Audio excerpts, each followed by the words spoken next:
अच्छा जी, सबसे पहला काम मैंने यहाँ पर ऑडियो को कॉम्पोजिशन बटन पर लाके रखा। सही।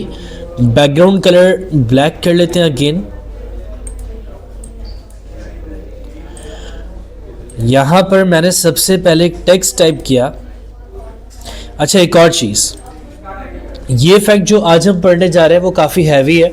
अगर मैं पूरे सॉन्ग पे बनाने जाऊंगा तो टाइम काफ़ी ज़्यादा लगेगा और दूसरा हैंगिंग का मसला आ सकता है। तो हम एक काम ये कर लेते हैं कि थोड़ा सा ड्यूरेशन कम कर लेते हैं इस मेथड से।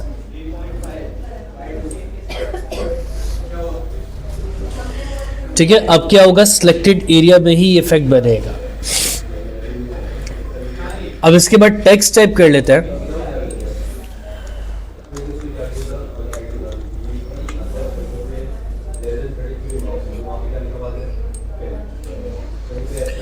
फॉन्ट अपनी मर्जी का कोई भी रख सकते हो।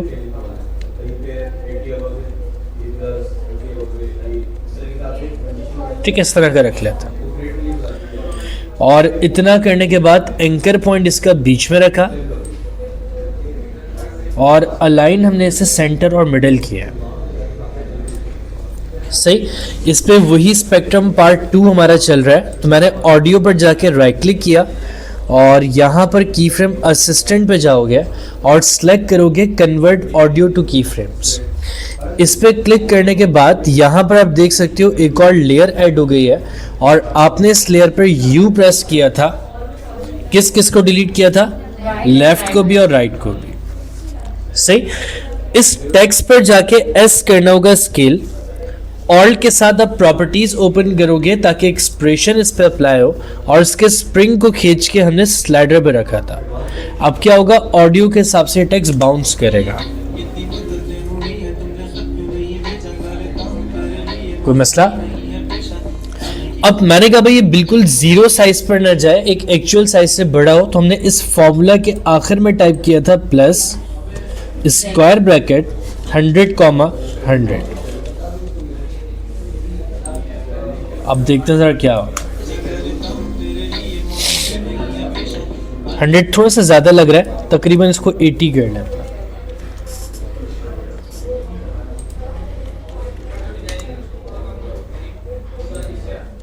अब सही है। कोई प्रॉब्लम इधर तक? आगे चले। ये कोड खुद आएगा। आप जब इसे स्प्रिंग को खींच के स्लाइडर में छोड़ोगे ना तो ये बाय डिफॉल्ट आ जाएगा।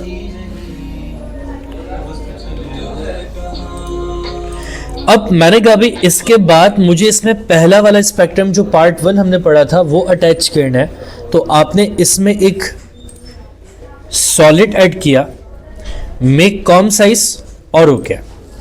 ठीक है, बैकग्राउंड सॉरी इसे टॉप पे रखेंगे और इस पे इफेक्ट लगाएंगे कौन सा? ऑडियो स्पेक्ट्रम का। सही। ऑडियो स्पेक्ट्रम लगाने के बाद मैंने इधर से इसकी प्रॉपर्टीज में बताया कि सॉन्ग ये है और मैं चाह रहा हूं कि बिल्कुल कॉर्नर से शुरू हो। तो आपने स्टार्ट पॉइंट की वैल्यू को 0 करना है और एंड पॉइंट हम इसका बिल्कुल स्क्रीन के बीच में जा रहे हैं। अब स्क्रीन की टोटल विड्थ जो है वो 1920 है, ऐसे ही है। तो स्क्रीन का हाफ कितना होगा?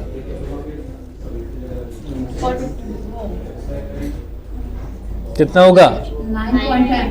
960। ठीक है, 960 इसका हाफ होगा। तो हम इसकी एंड पॉइंट की वैल्यू 960 करें। अगर कंफ्यूजन हो तो 1920 को डिवाइड बाय 2 कर लोगे तो आंसर मिल जाएगा आपको। ये रहे। ठीक है, कलर मुझे इसका वाइट चाहिए।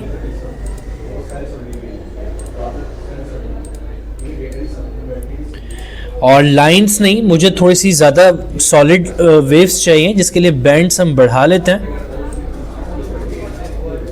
बाय डिफॉल्ट सॉफ्टनेस लगी होती है 0 और थोड़ी सी थिकनेस बढ़ाई है। ये देखो। बाकी एक काम मैं और कर रहा हूँ कि यहाँ से एंड फ्रीक्वेंसी 100 कर रहा हूँ ताकि वेव्स आ जाए।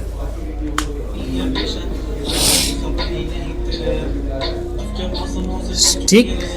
अब मैंने कहा भाई लाइन खाली नीचे की साइड चाहिए तो आप इधर से साइड बी कर सकते हो। ये सब कुछ पढ़ चुके हो तो अभी स्पीड से मैं जा रहा हूँ।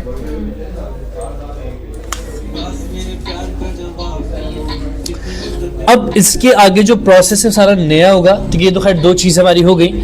अब मैं इसके ऊपर चाह रहा हूं कि ये जो लाइन की फॉर्म में आ रहा है ना, इसे गोल दिखाना है। तो आप क्या करोगे, इधर एक इफेक्ट ऐड करोगे जिसका नाम है पोलर कोऑर्डिनेट्स। क्या अप्लाई करोगे? Polar coordinates. पोलर कोऑर्डिनेट्स जैसे आपने अप्लाई किया तो यहां पे इसकी सेटिंग्स आ जाएंगी। आप इसकी वैल्यू को फुल कर दोगे 100 करके। अब देखिए जैसे ही मैंने 100 किया तो ये स्क्रीन के बॉर्डर्स के ऊपर चला गया। मैंने कहा भाई गोल करना है तो यहाँ भी by default polar to rectangle select है। आप इसे कन्वर्ट करोगे रेक्टेंगल टू पोलर में। तो ये देखो, अगर आपको लग रहा है वेव थोड़ी और बाहर आनी चाहिए तो इसके लिए आप यहां से मैक्सिमम हाइट को थोड़ा सा बढ़ा लेना तो ये और ज्यादा फिर बाउंस करे।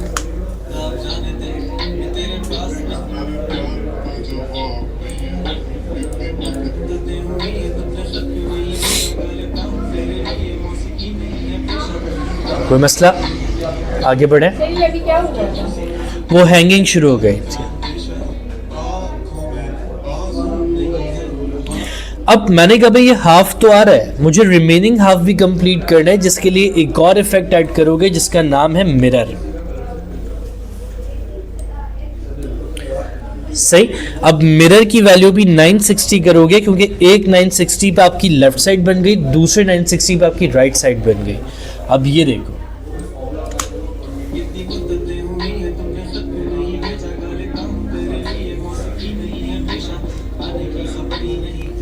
हो सकता है इतना काम। आगे चलूं। अब मैंने कहा भाई ये स्पेक्ट्रम ज्यादातर रैंडम कलर्स के थ्रू यूज किया जाता है, जिसके लिए हम इस पे एक और इफेक्ट लगाएंगे जिसका नाम है 4 कलर ग्रेडियंट। वालेकुम सलाम। क्या अप्लाई करोगे इसके लिए?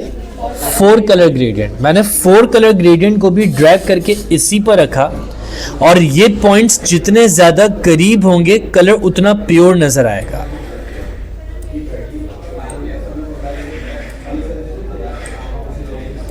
ये रहे। और अगर इन्हीं कलर्स को चेंज करना चाह रहे हो तो ये सारे ऑप्शंस मौजूद हैं। अपनी मर्जी का कोई भी कलर आप इनका ऐड करवा सकते हो। सर ये कलर 4 के अलावा 5 या 3? ये इफेक्ट खाली 4 कलर का आया है इसमें।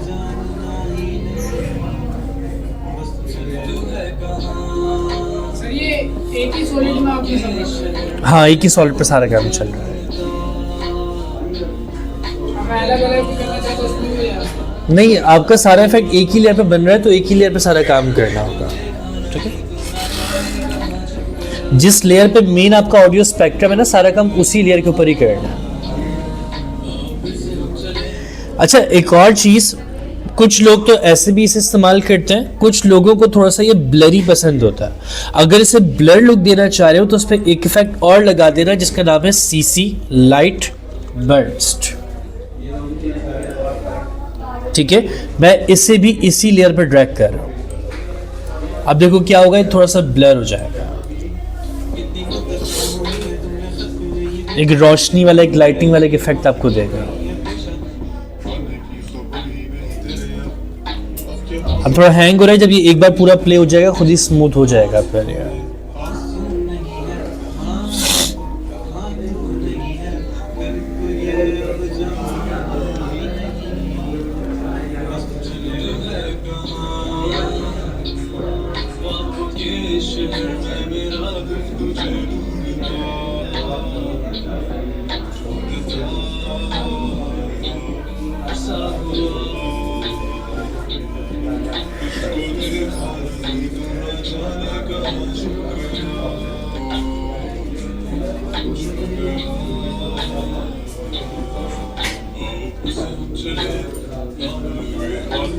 हेलो जी, क्लास लेके निकलूंगा क्या? हाँ, अगर पैनल रिमूव हो जाए तो इसके बराबर में होता है। ये आपकी मेन प्रोजेक्ट विंडो, इसके बराबर में पैनल है। अगर फिर भी ना आए तो विंडो में जाना और वर्क स्पेस में जाके यहाँ से रीसेट कर देना, तो जो भी पैनल हाइड होंगे सब सामने आ जाएंगे उससे। इमेज रखने में क्या प्रॉब्लम हो रही है लुबना? सिंपल प्रोजेक्ट पे जाएं, डबल क्लिक करें, जो भी इमेज इसके बैकग्राउंड में रखनी है उसको ब्राउज करें।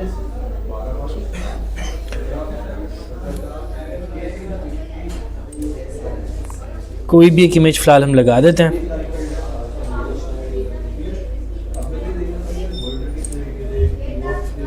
और इसे सबसे नीचे ले जाकर रखते हैं। ठीक है, अब इसका साइज़ जितना बड़ा करना हो आप साइज़ बड़ा कर सकते हो। खैर इन तरह की चीज़ों में थोड़ी सी वो फंकी इमेजेस, नियॉन लाइट्स वाली वो ज़्यादा चलती हैं, इमेज ऐसे ही कट रही है। वो तो लाजमी कटेगी। या तो आप फोटोशॉप में इमेज का साइज़ ऐसे डिज़ाइन करो जो आपका आफ्टर इफेक्ट्स में 1920 और 1080 वाला है। मगर बहुत ज़्यादा स्मॉल हो रहा है, ऐसा नहीं हो रहा कि इसे स्क्रीन पे पूरा। हाँ, तो इसी के लिए कह रहा हूँ कि अगर स्क्रीन पे आपको बिल्कुल फिट चाहिए तो उसके लिए फोटोशॉप में इमेज की रीसाइजिंग करें 1920 और 1080 वाली, जो आफ्टर इफेक्ट्स में आपकी कॉम्पोजिशन